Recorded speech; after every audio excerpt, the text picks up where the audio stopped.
Tidak ada yang menyangka seorang sopir kantor sederhana bernama Raka Wijaya bisa bertemu dan menikahi seorang bule cantik bernama Elena Howardanya karena sebuah kejadian kecil di pinggir jalan.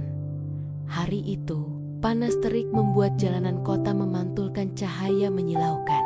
Raka, yang sedang mengantar muatan keluar kota, melihat sesosok wanita asing duduk di trotoar dengan wajah pucat, pakaiannya kusut, rambut pirangnya berantakan, dan matanya tampak ketakutan.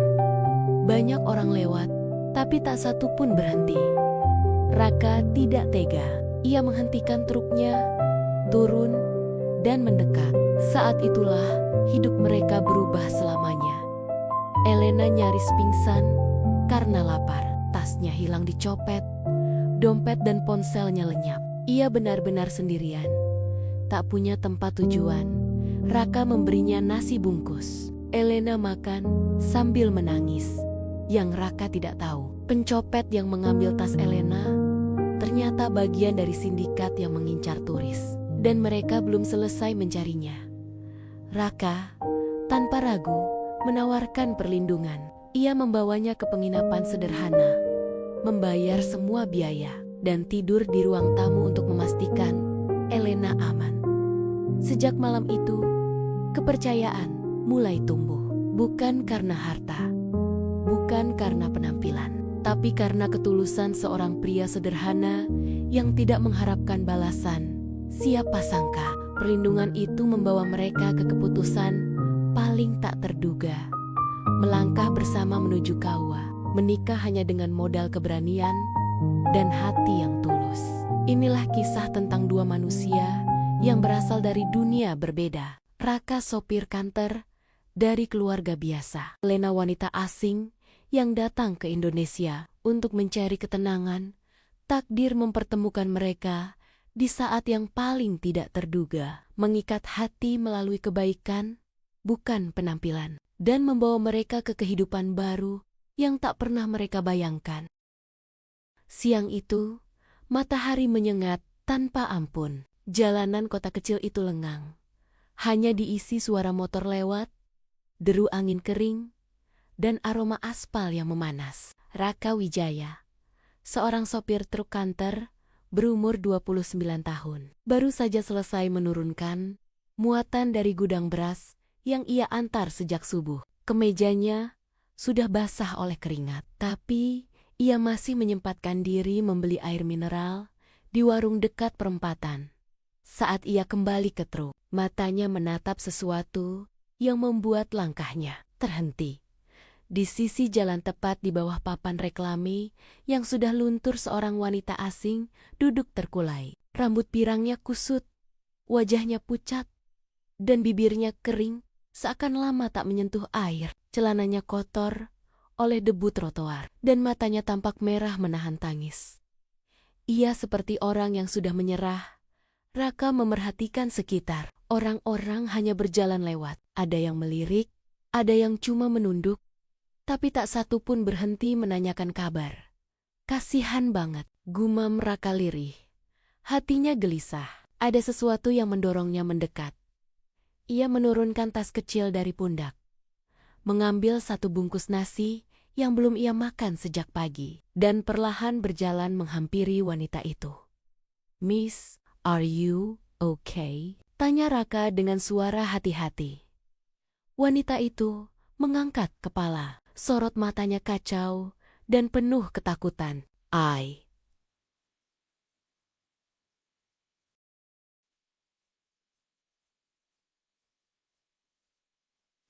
I lost my bag. Everything. Phone, money. Suaranya lirih dan patah-patah. "Namamu siapa?" tanya Raka lembut.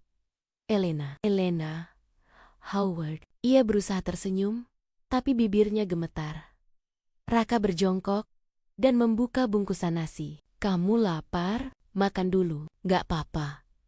Ini buat kamu." Elena memandang nasi bungkus itu lama sekali. Seolah tak percaya seseorang di tengah panas seperti ini masih punya hati untuk membantu. Ia menerimanya dengan kedua tangan yang gemetar. Thank you so much," katanya sambil hampir menangis. Ia makan perlahan, sesekali berhenti untuk menahan air mata. Dari dekat, Raka baru menyadari betapa lelahnya ia. Rambutnya kusut seperti terkena angin seharian, wajahnya merah tersengat matahari, dan tangannya kotor akibat terjatuh di jalan. Raka duduk di samping trotoar, jaraknya agak jauh, agar tidak membuat Elena merasa terancam. "Kamu kehilangan tas di mana?" tanya Raka. "Terminal, someone pushed me. Then, my bag was gone. I tried to look for help but no one believed me. They just told me to go to police, but I have no phone. I don't know the way." Raka menarik napas panjang. Ia membayangkan betapa menakutkannya berada di negara orang tanpa uang, tanpa identitas, dan tanpa kenalan. "Kalau boleh tahu, kamu sudah berapa lama duduk di sini?" Elena mengusap air mata. 2 hours. 2 hours. Maybe more. I don't remember. Astaga, 2 jam duduk di bawah matahari? Tak heran ia hampir tumbang. Elena berusaha berdiri, tapi tubuhnya limbung. Raka refleks menangkapnya. Sebelum ia jatuh, pelan-pelan. "Kamu pingsan nanti," kata Raka sambil menopang lengannya. Elena memandang Raka dengan mata yang sayu. "You are the only one who helped me." Raka tersenyum kecil. "Ya udah, ikut saya. Biar saya bantu. Kamu butuh tempat buat istirahat." Elena ragu sejenak. Tapi keadaannya memang tidak memungkinkan untuk berjalan sendirian. Where are we going?" "Ada penginapan kecil di sebelah pasar. Gak bagus-bagus amat, tapi aman. Kamu bisa istirahat dulu." Elena menggigit bibir. Pikirannya tampak berputar. "You don't know me, but you help me. Why?" Raka menatap Elena, mencoba meyakinkannya dengan kejujuran. "Karena kamu lagi kesusahan. Dan kalau saya yang kesusahan, saya juga pengin ada yang nolongin." Elena terdiam. Kata-kata sederhana itu terdengar lebih tulus daripada semua omongan orang-orang yang ia temui sejak pagi. Raka membantu Elena naik ke kursi penumpang truk kenternya. Truk itu bukan kendaraan mewah. Interiornya sederhana dan penuh bekas kerja keras. Tapi bagi Elena, kabin itu terasa seperti tempat paling aman hari itu. Di perjalanan, angin semilir dari kaca jendela membuat Elena sedikit tenang. Raka mencoba mencairkan suasana. "Kamu dari negara mana?" "Germany. I came here for a short trip to refresh my mind." "Oh, liburan. Kind of. My parents are divorcing. I just needed some space." Raka mengangguk. Hatinya makin iba. Tiba-tiba Elena menunduk, menahan sesak. "I just wanted to rest. But now, everything is gone." Raka meremah setir, mencoba mencari tenaga untuk menenangkannya. "Tenang.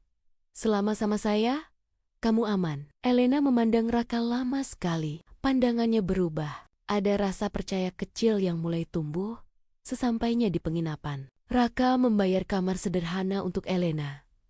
Pemilik penginapan memandang mereka dengan tatapan penasaran. Tapi Raka tak peduli. Saat Elena hendak menutup pintu kamar, ia berbisik, "Raka, thank you." "Really?" Raka hanya tersenyum. "Istirahat dulu, nanti malam saya cek kamu lagi." Elena menutup pintu. Untuk pertama kalinya sejak kehilangan tasnya, ia merasa aman. Yang Raka tidak tahu keputusan kecilnya hari itu akan mengubah seluruh hidupnya. Raka baru saja keluar dari kamar Elena ketika pemilik penginapan, Pak Anto, memanggilnya pelan dari balik meja resepsionis. "Mas Raka, sini sebentar." Nada suaranya serius. Raka langsung merasa ada yang tidak beres. "Ada apa, Pak?" tanya Raka sambil mendekat. Pak Anto menurunkan suaranya. Barusan ada 2 orang datang. Nyari bule pirang yang hilang tas. Katanya bule itu punya urusan sama mereka. Raka langsung merinding. Mereka ciri-cirinya gimana, Pak? Yang satu kurus banget, tato ular di leher. Yang satu lagi gendut, pakai jaket hitam. Dari cara ngomongnya, kayak orang yang gak bisa dipercaya. Raka langsung tahu itu bukan pencopet biasa. Kalau sampai mereka menanyakan Elena ke penginapan, berarti mereka mengikuti jejak sampai ke sini. Dia nanya Elena doang? Atau tanya Raka? Lebih dari itu, jawab Pak Anto. Mereka nanya, siapa yang nolongin? Mereka bilang, bule itu punya barang penting di tasnya. Raka mengernyit. Barang apa? Barang apa? Pak Anto menggeleng. Saya juga nggak tahu, Mas. Tapi cara mereka ngomong, kayak memaksa. Raka mencengkeram erat gagang tasnya. Tubuhnya terasa panas. Ia sadar, Elena jauh lebih dalam masalah daripada yang ia pikirkan. Raka kembali ke kamar Elena tanpa menunggu lebih lama. Raka langsung naik tangga menuju kamar Elena. Ia mengetuk pelan. Elena, ini Raka. Boleh buka sebentar? Pintu terbuka perlahan. Elena muncul dengan wajah lelah. Rambut masih berantakan, karena ia baru saja memejamkan mata sebentar. Yes, something wrong. Raka masuk dan menutup pintu. Ia berbicara hati-hati agar Elena tidak panik. Elena, sepertinya orang yang mencopet kamu tadi lagi nyari kamu. Elena langsung pucat. What? Why? Why would they look for me? They already took my bag, right? Raka menarik napas panjang. Aku belum tahu. Tapi 2 orang barusan datang ke penginapan ini. Nanyain kamu. Elena memegang dadanya. Napasnya gemetar. Raka, I'm scared. Raka mendekat dan memegang bahunya. Mencoba menenangkan. Kamu tenang dulu. Selama di sini, aku jagain. Elena menatap Raka lama. Matanya berkaca-kaca. Ketakutan di wajahnya bukan ketakutan biasa. Seperti seseorang yang merasa hidupnya benar-benar terancam. Raka mengambil keputusan karena tahu sindikat itu mungkin masih berkeliaran. Raka mengambil langkah cepat. Elena, aku tidur di ruang tamu luar, tepat depan pintu kamar kamu. Kalau ada orang nyari, aku yang hadang pertama. Elena terkejut.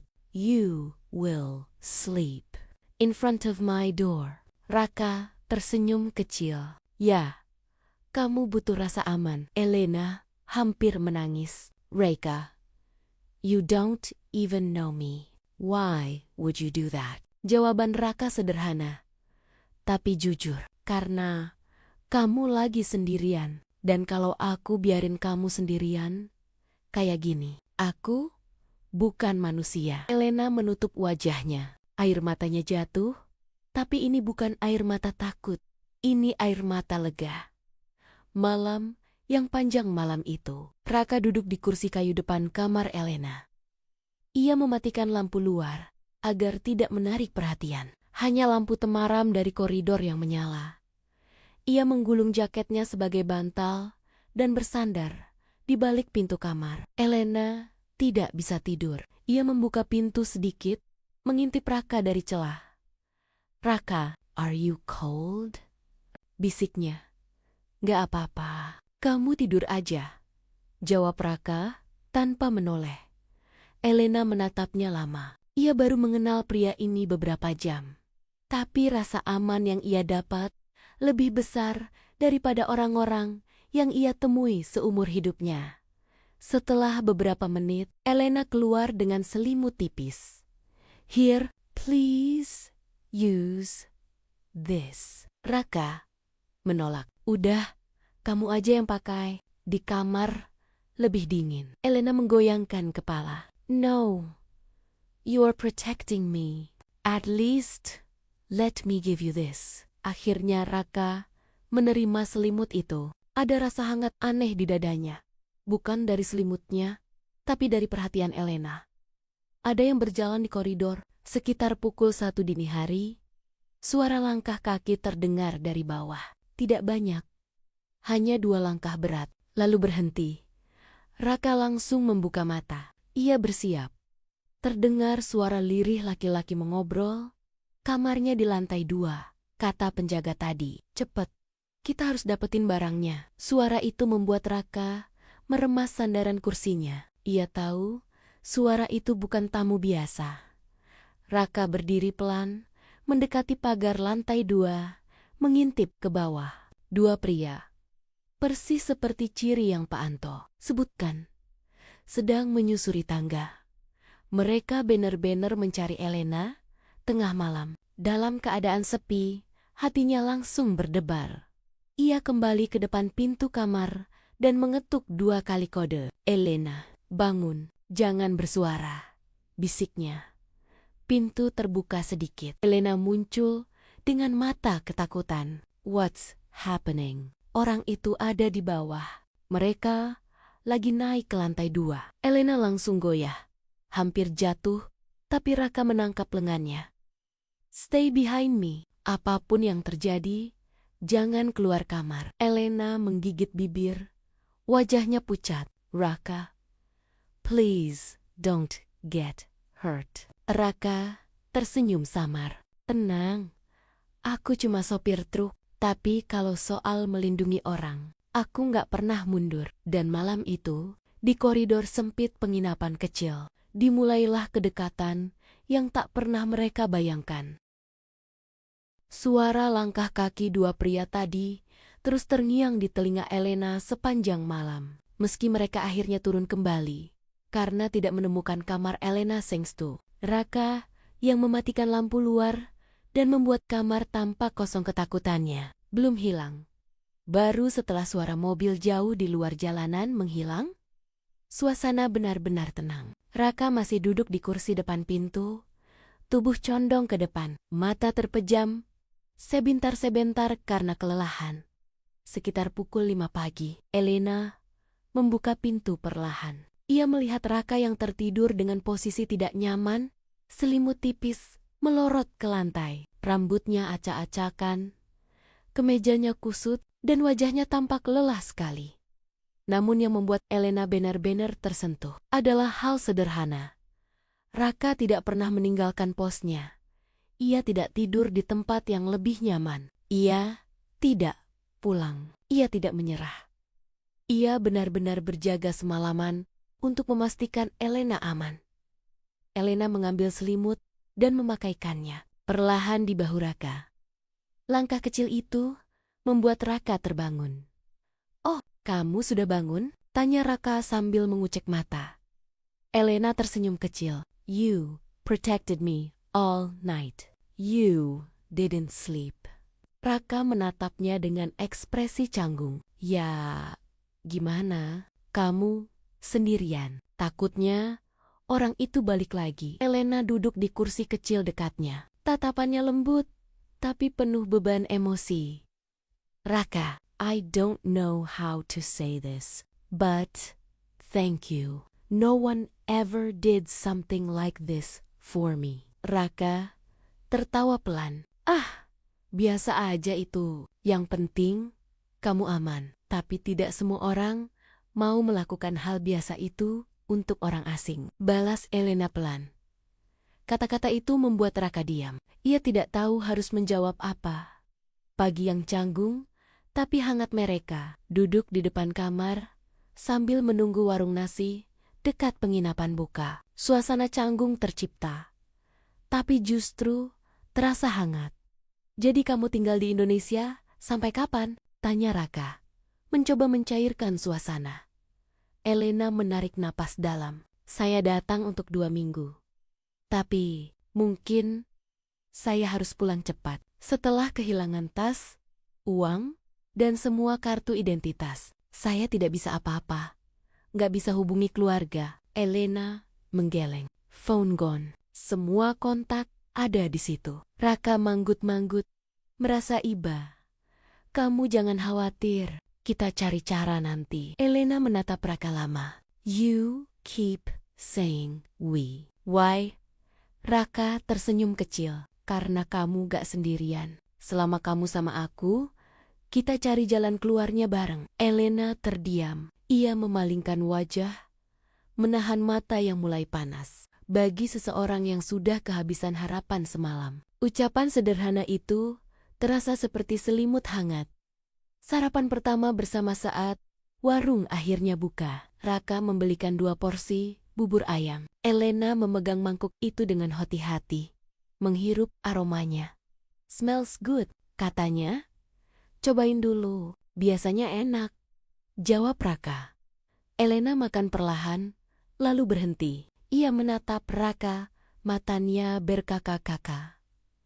"This is the first warm meal I eat since yesterday." Raka tidak tahu harus membalas apa. Ia hanya tertawa kecil dan melanjutkan makan.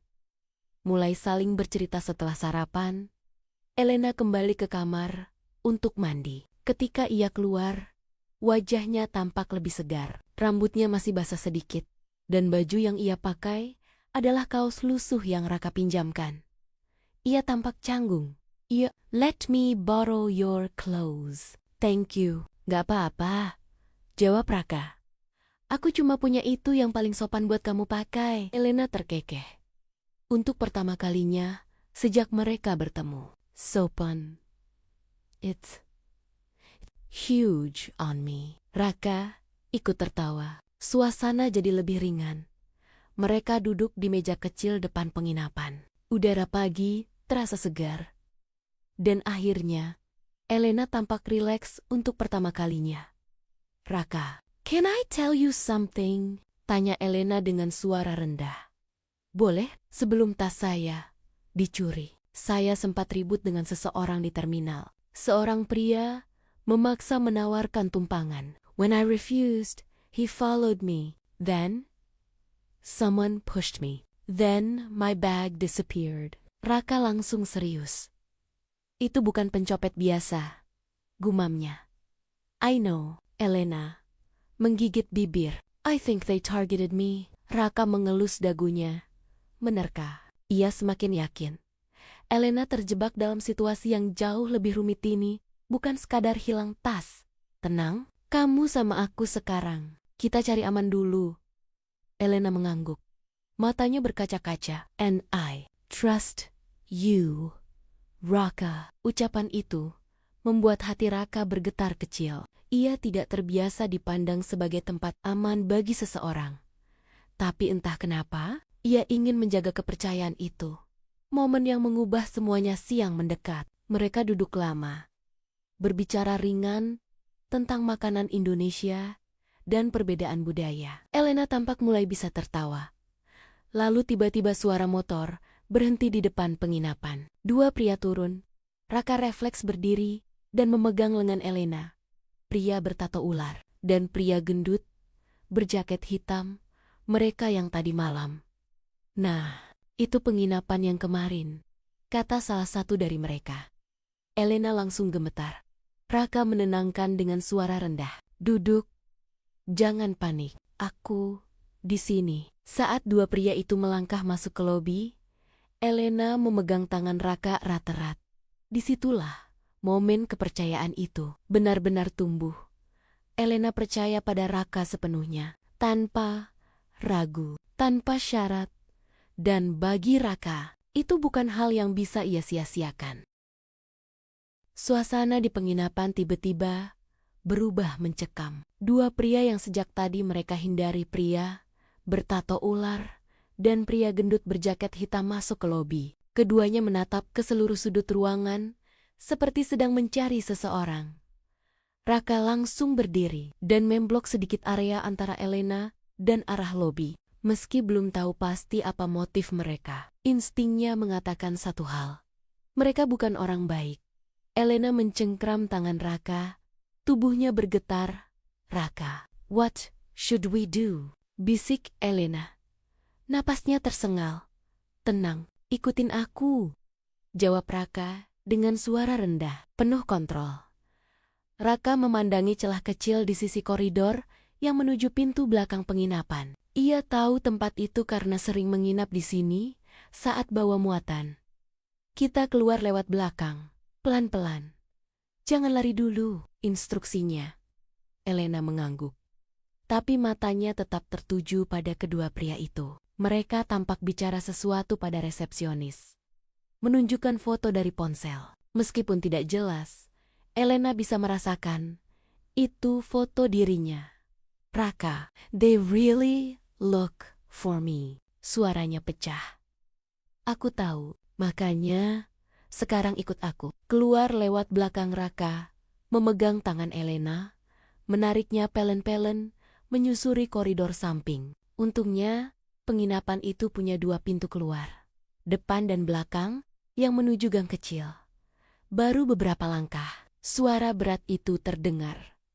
Hei, Mas, sebentar. Raka menoleh cepat. Pria bertato ular berdiri di ujung koridor, menatap mereka tajam. Loh, kayaknya saya lihat bule itu deh. Kita mau tanya. Bentar, ujarnya. Senyum menyeringai. Elena langsung pucat pasi. Raka mengangkat tangan. Maaf Mas, ini teman saya. Ada keperluan penting. Kalau mau ngobrol, nanti aja. Belum selesai bicara, pria itu mulai melangkah mendekat. Udah, sini bentar. Kita cuma mau ngambil barang dia yang hilang kok, katanya sambil nyengir. Kata-kata itu jelas tipuan. Raka tahu, Elena harus segera keluar dari sini. Tanpa pikir panjang, Raka menarik lengan Elena. Lari, teriaknya pelan tapi tegas. Pengejaran singkat di gang sempit mereka berdua, berlari keluar lewat pintu belakang, memasuki gang kecil yang penuh jemuran dan pot tanaman warga. Suara langkah 2 pria itu terdengar mengejar dari belakang. Raka menggenggam tangan Elena erat-erat. Cepat Elena, belok kanan. Belok kanan. Elena berlari sekuat tenaga. Meski kakinya masih lemah sejak kemarin, nafasnya mulai berat, tapi ia terus berlari mengikuti arahan Raka. Dari belakang terdengar teriakan, kejar, jangan sampai kabur. Suara itu membuat jantung Elena hampir melompat keluar. Ia belum pernah merasa begitu terancam. Beruntung, gang tempat mereka berlari mengarah ke jalan raya kecil. Di ujung jalan, terlihat truk kantor putih milik Raka. Naik, Raka membuka pintu truk dan mendorong Elena masuk duluan. Begitu Raka masuk dan menyalakan mesin, 2 pria itu muncul di ujung gang. Yang bertato ular melemparkan sumpah serapah. Yang gendut menendang ember di dekatnya. Namun Raka sudah menancap gas lebih dulu. Truk kantor melaju kencang, meninggalkan mereka menjauh. Elena jatuh terduduk di kursi penumpang, memegangi dada sambil berusaha mengatur pernapasan. Raka menoleh sekilas. Kamu nggak apa-apa. Elena menggeleng sambil menahan air mata. Raka, they were really trying to get me. Why? Why me? Aku nggak tahu. Tapi yang jelas, kamu nggak boleh balik ke kota sekarang. Elena menutup wajahnya, bahunya bergetar. Raka, thank you. You saved me twice. Raka meremas setir, mencoba tetap fokus. Aku belum selesai nolong kamu, Elena. Kita cari tempat aman dulu. Menuju desa Raka-Raka, mengambil keputusan cepat. Membawa Elena ke desanya. Tempat itu terpencil, tenang, dan tidak mudah dicari orang asing. Selain itu, Pak Lurah di desanya dikenal bijak dan bisa membantu menenangkan keadaan. Di perjalanan, Elena terus menatap Raka. Why are you doing this? You don't even know me. I am just a stranger, katanya dengan suara patah.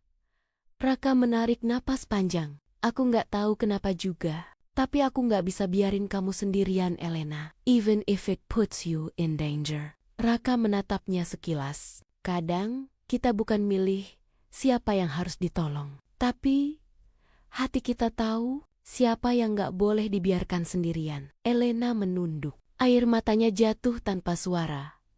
Di rumah Pak Lurah setelah perjalanan hampir 1 jam, truk kantor memasuki desa kecil yang dikelilingi sawah. Udara lebih sejuk, jauh dari panas kota. Raka memarkir truk di depan rumah kayu besar milik Pak Lurah. Pak Dharma, pria berusia 60-an itu keluar sambil tersenyum ramah. Loh, Kak, pagi-pagi bawa tamu bule? Raka langsung menjelaskan semuanya, dari tas Elena yang dicuri hingga sindikat yang mencarinya. Pak Lurah mendengar dengan serius. Setelah selesai, ia hanya mengangguk. Baik, Elena tinggal di sini dulu. Aman, di rumah saya. Kalau nanti perlu bantuan lapor polisi, kita urus sama-sama. Elena menunduk hormat. Thank you, terima kasih. Pak Lurah tersenyum. Kamu sekarang aman di desa ini. Tidak ada yang bisa menyentuh kamu tanpa seizin kami. Elena menatap Raka. Ada sesuatu yang berbeda. Di matanya bukan ketakutan, tapi kepercayaan mendalam. Keputusan tak terduga itu muncul pertama kali sore itu. Mereka duduk bertiga di teras.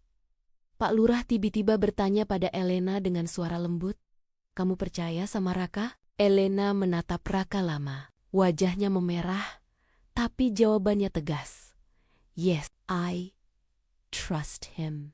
Pak Lurah tersenyum kecil. "Nah, kalau sudah percaya, kamu mau Raka bantu kamu sampai kapan?" Elena membuka mulut, lalu menutupnya lagi. Bingung harus menjawab apa. Tapi ia tahu, untuk pertama kalinya sejak datang ke Indonesia, ia merasa punya tempat pulang. Dan dari perasaan itulah, keputusan besar yang mengubah hidup mulai tumbuh perlahan. Pagi itu, udara di desa Rawajati terasa lebih dingin dari biasanya. Kabut tipis masih menggantung di antara pepohonan bambu, dan suara ayam jantan berkokok dari kejauhan. Elena berdiri di depan jendela kamar yang dipinjamkan Pak Lurah untuknya, memandangi sawah hijau yang belum pernah ia lihat sepanjang hidupnya. Ia meraba dadanya, masih terasa debaran ketakutan dari kemarin, ketika dua pria itu mengejar mereka. Namun, di tengah ketakutan itu, ada satu hal yang ia rasakan lebih kuat. Ketenangan saat bersama Raka.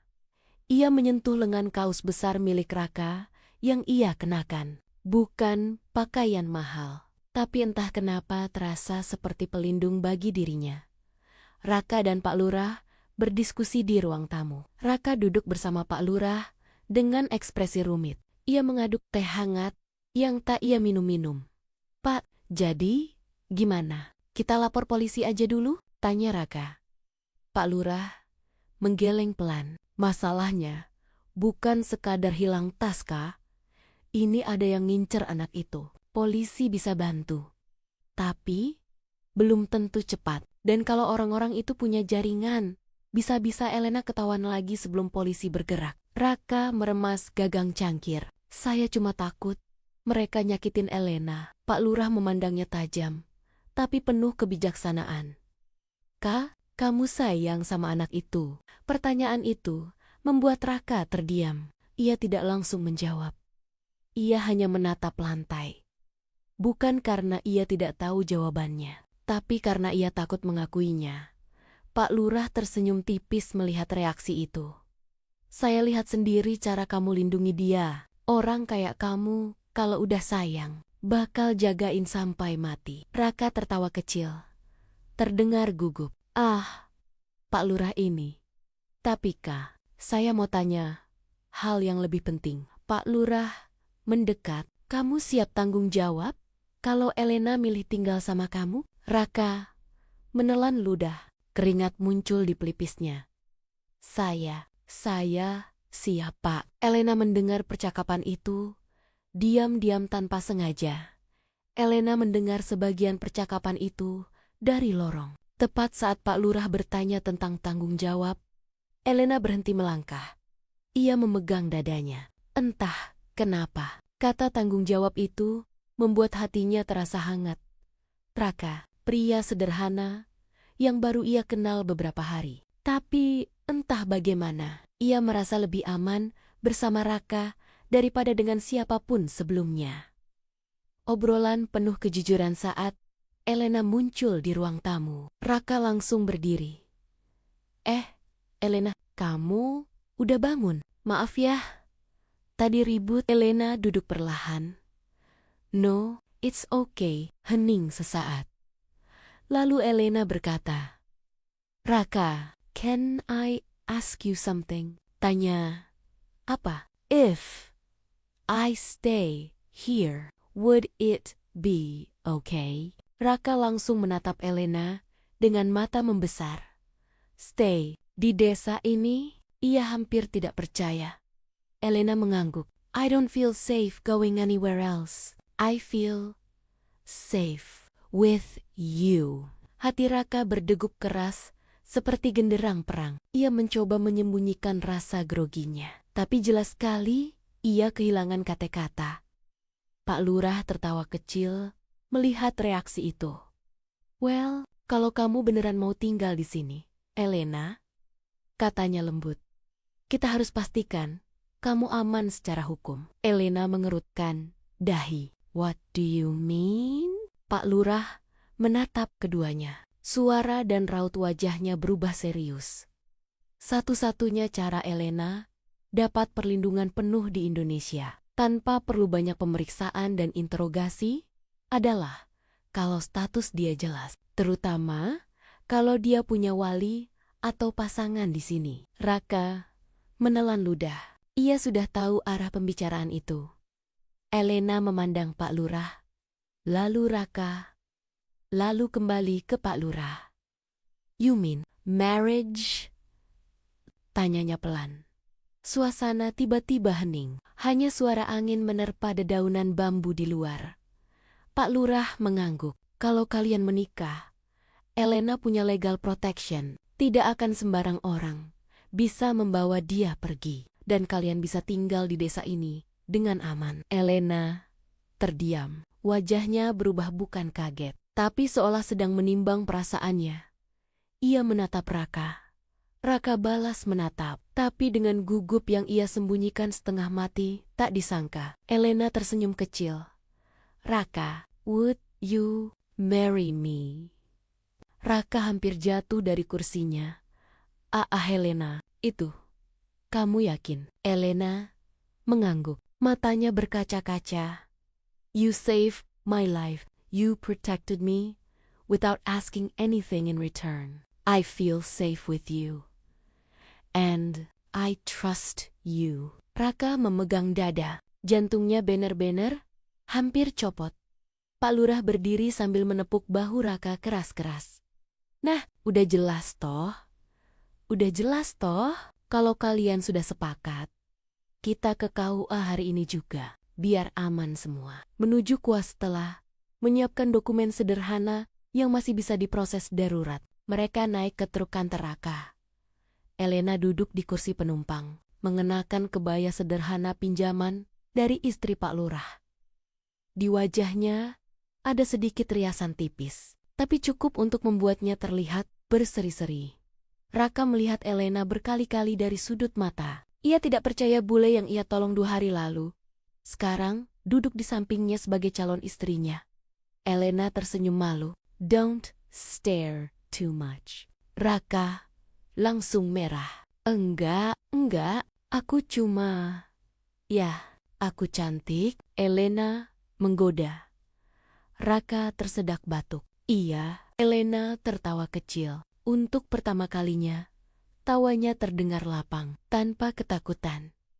Ijab kabul yang mengharukan KUA kecamatan sore itu tampak sepi. Hanya mereka bertiga, penghulu dan 2 saksi.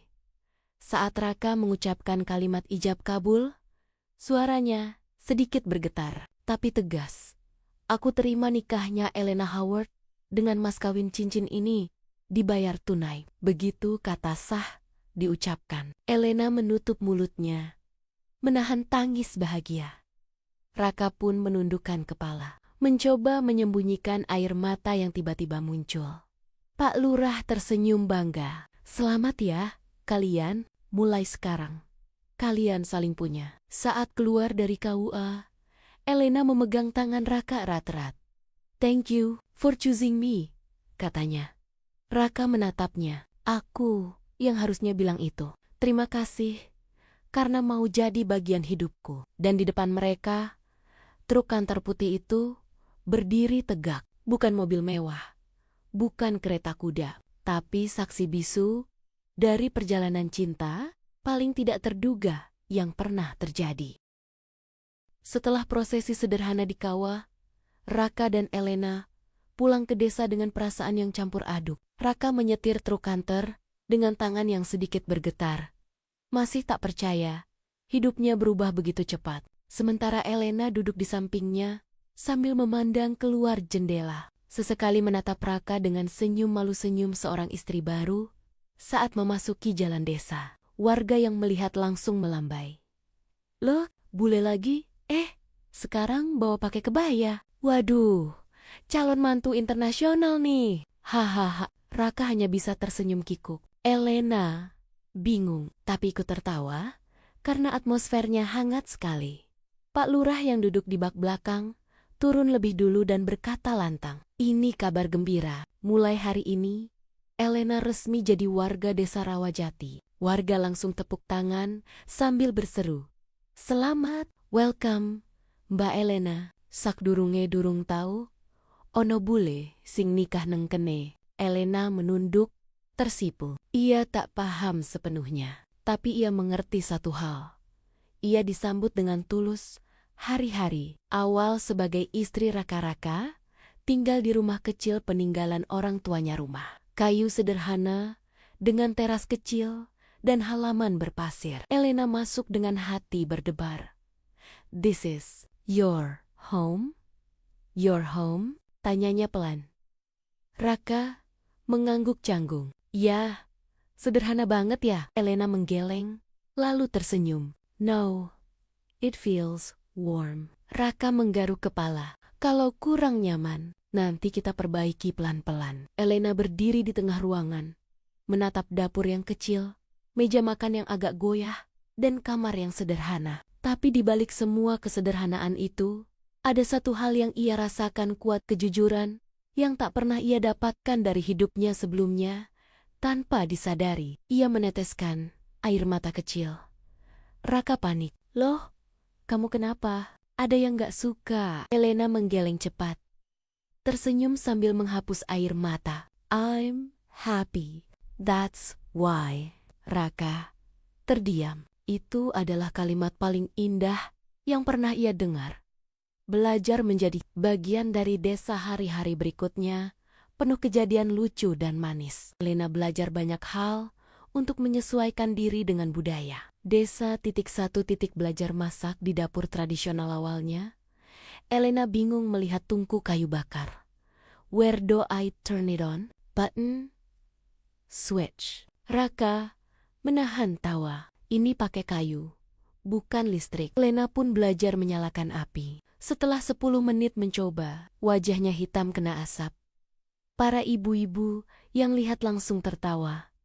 "Aduh, Mbak Elena, kok sampeyan malah gosong? Sini, tak ajari." Elena ikut tertawa malu. 2 bahasa Jawa. Halus Elena mulai meniru ibu-ibu yang memanggil Raka dengan Mas.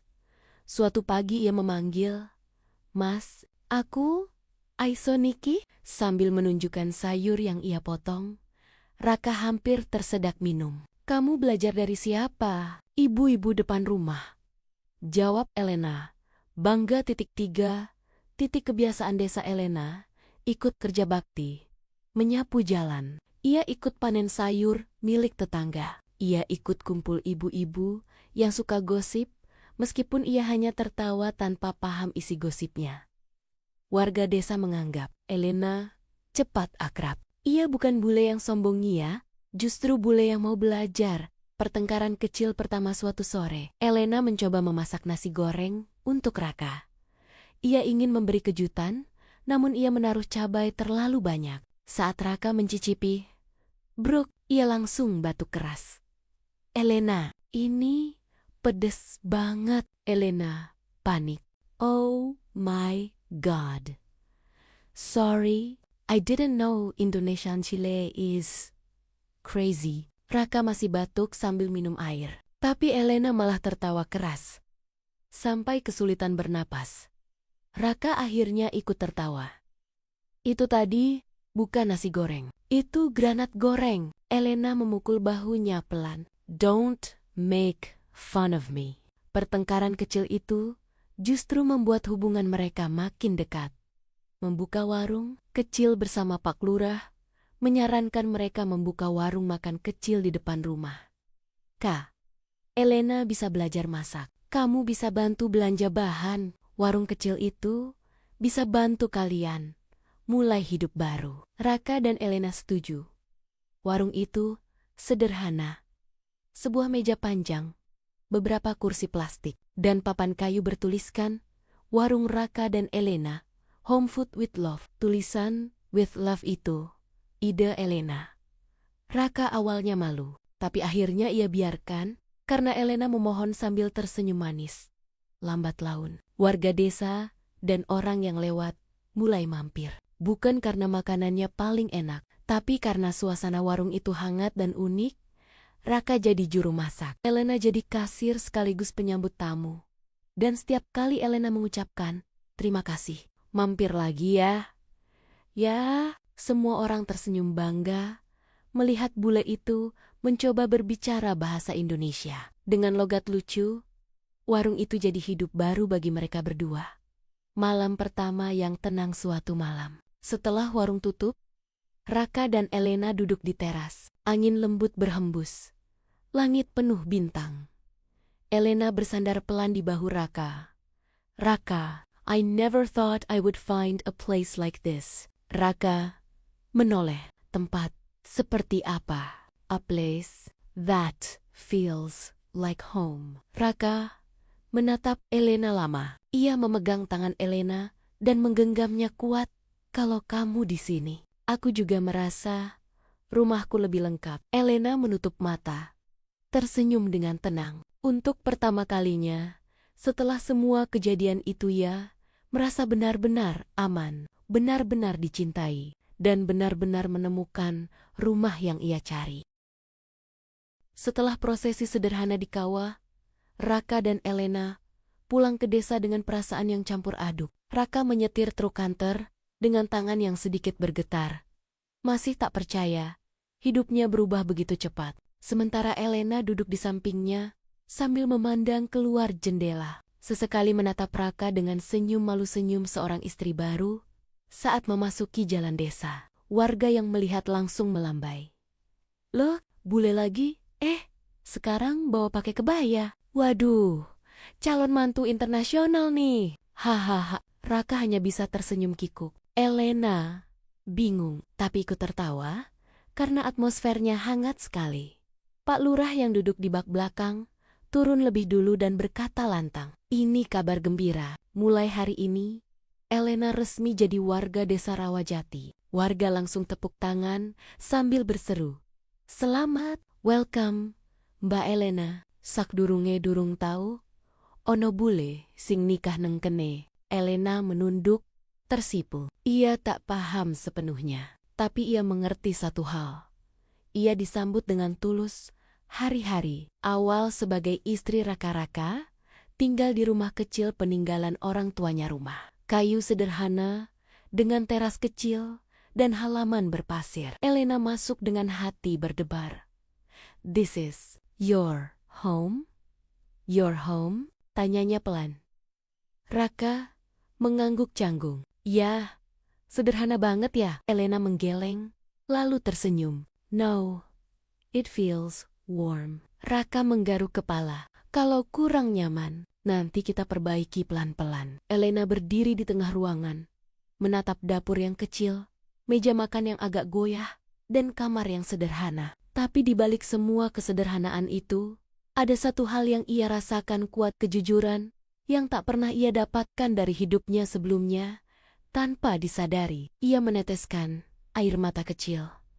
Raka panik. "Loh, kamu kenapa? Ada yang gak suka?" Elena menggeleng cepat, tersenyum sambil menghapus air mata. "I'm happy, that's why." Raka terdiam. Itu adalah kalimat paling indah yang pernah ia dengar. Belajar menjadi bagian dari desa hari-hari berikutnya, penuh kejadian lucu dan manis. Elena belajar banyak hal untuk menyesuaikan diri dengan budaya. Desa satu belajar masak di dapur tradisional awalnya. Elena bingung melihat tungku kayu bakar. Where do I turn it on? Button. Switch. Raka menahan tawa. Ini pakai kayu, bukan listrik. Elena pun belajar menyalakan api. Setelah 10 menit mencoba, wajahnya hitam kena asap. Para ibu-ibu yang lihat langsung tertawa. Aduh, Mbak Elena, kok sampeyan malah gosong? Sini, tak ajari. Elena ikut tertawa malu. Bahasa Jawa. Halus Elena mulai meniru ibu-ibu yang memanggil Raka dengan Mas. Suatu pagi ia memanggil, Mas, aku Aiso Niki, sambil menunjukkan sayur yang ia potong. Raka hampir tersedak minum. Kamu belajar dari siapa? Ibu-ibu depan rumah. Jawab Elena. Bangga. Kebiasaan desa Elena, ikut kerja bakti, menyapu jalan. Ia ikut panen sayur milik tetangga. Ia ikut kumpul ibu-ibu yang suka gosip, meskipun ia hanya tertawa tanpa paham isi gosipnya. Warga desa menganggap Elena cepat akrab. Ia bukan bule yang sombong ya, justru bule yang mau belajar. Pertengkaran kecil pertama suatu sore, Elena mencoba memasak nasi goreng untuk Raka. Ia ingin memberi kejutan, namun ia menaruh cabai terlalu banyak. Saat Raka mencicipi, bruk, ia langsung batuk keras. Elena, ini pedes banget. Elena panik. Oh my God. Sorry, I didn't know Indonesian chile is crazy. Raka masih batuk sambil minum air. Tapi Elena malah tertawa keras. Sampai kesulitan bernapas. Raka akhirnya ikut tertawa. Itu tadi bukan nasi goreng. Itu granat goreng. Elena memukul bahunya pelan. Don't make fun of me. Pertengkaran kecil itu justru membuat hubungan mereka makin dekat. Membuka warung kecil bersama Pak Lurah, menyarankan mereka membuka warung makan kecil di depan rumah. Kak, Elena bisa belajar masak. Kamu bisa bantu belanja bahan. Warung kecil itu bisa bantu kalian mulai hidup baru. Raka dan Elena setuju. Warung itu sederhana. Sebuah meja panjang, beberapa kursi plastik, dan papan kayu bertuliskan Warung Raka dan Elena, Home Food with Love. Tulisan with love itu ide Elena. Raka awalnya malu, tapi akhirnya ia biarkan karena Elena memohon sambil tersenyum manis. Lambat laun, warga desa dan orang yang lewat mulai mampir. Bukan karena makanannya paling enak, tapi karena suasana warung itu hangat dan unik. Raka jadi juru masak. Elena jadi kasir sekaligus penyambut tamu. Dan setiap kali Elena mengucapkan, terima kasih, mampir lagi ya. Ya, semua orang tersenyum bangga melihat bule itu mencoba berbicara bahasa Indonesia. Dengan logat lucu, warung itu jadi hidup baru bagi mereka berdua. Malam pertama yang tenang suatu malam. Setelah warung tutup, Raka dan Elena duduk di teras. Angin lembut berhembus. Langit penuh bintang. Elena bersandar pelan di bahu Raka. Raka, I never thought I would find a place like this. Raka menoleh. Tempat seperti apa? A place that feels like home. Raka menatap Elena lama. Ia memegang tangan Elena dan menggenggamnya kuat. Kalau kamu di sini, aku juga merasa rumahku lebih lengkap. Elena menutup mata, tersenyum dengan tenang. Untuk pertama kalinya, setelah semua kejadian itu ia merasa benar-benar aman, benar-benar dicintai, dan benar-benar menemukan rumah yang ia cari.